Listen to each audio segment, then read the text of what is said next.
It's so easy to think that somebody who thinks in a certain way is maleficent, too. Right. It surprises me how temperate, educated, rational people will truly believe that anybody who voted for Trump is some sort of moral pervert, that it must come from the most dastardly of motives.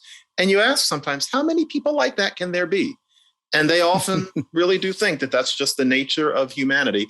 And that's on the other side as well. They think that AOC is this satanic, presence. And that's really what they think. That we've got to get past that. But it's clearly human nature. And it feels good. It feels good to have another side to hate. We all remember how that felt in fourth grade. And, as adults, we're really just big children. And so there's a lot of that as well. But yeah, it's a shame.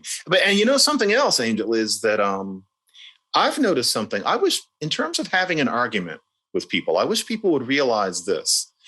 What you do if you want to get somebody to think, and, to tell you the truth, when I meet somebody who I can tell is a card-carrying elect, I just withdraw. I change the subject. I don't even try. But if it's somebody who's in between, then you make an argument and you learn how to box somebody into a corner. And once you've got them in the corner, you just ask a rhetorical question and leave it.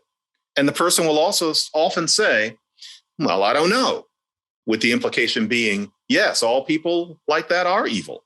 And you just leave it and you'll go, just leave it and then change the subject. Often that will change the person's mind. They're not going to admit to you that you've made them think in a new way. Who would? I wouldn't. I wouldn't admit to somebody that they had changed my mind unless it was about something I didn't think mattered. But when they go away, when they're going to sleep, they think to themselves, it happens gradually, though. And then 5 years later, they'll say, well, it was that time when you asked me such and such. But you have to be patient. They're not going to let you know then. That's another thing that we need to realize about changing each other's minds.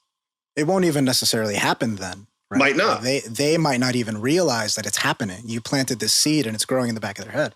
But it's funny because it's funny that you mentioned, you wouldn't admit to changing your mind because I've seen you do it. I've literally watched you have the moment where Glenn Lowry tells you something, and it totally breaks your brain and you go, wow, you know what? Yeah, you're right. And if it's him, you're right.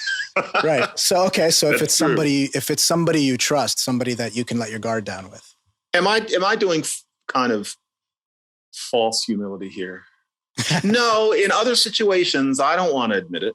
No, I'm human. There are times when I can tell myself, you're pretending not to understand what's happening here. But I just figure, no, I'm not going to admit it. But if it's with Glenn and we're talking about these sorts of things, and they do matter, I'll cave, like on the cops. But I remember we had one in 2016 where I thought, wow, I'm wrong. And you just have to admit it. But I figure Glenn and I are trying to demonstrate something. And so, you're right. I do cave when Glenn gets me. Well, that's some of my favorite. Those are my favorite moments. And it's so wonderful to see them, in real time, because it doesn't usually happen in real time, right? It happens months later, you know what? I've changed my mind on that. I can't quite remember why. And, just kind of you evolve without recognizing it. It's like gaining weight.